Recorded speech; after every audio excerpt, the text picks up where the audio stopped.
I have repairs to do. We have a problem. This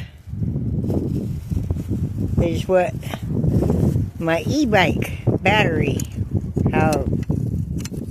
well, you plug your battery into this, that's what makes the bike go. But as you can see,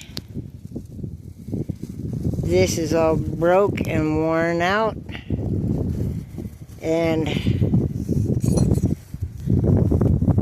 the little bolts have worked out. I've broke it.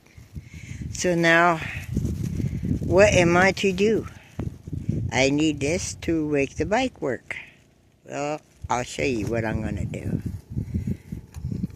All I need is something to put behind this little screw back here.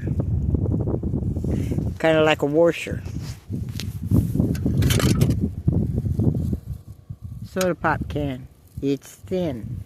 It could be cut into a good space to put it on and then screw it in.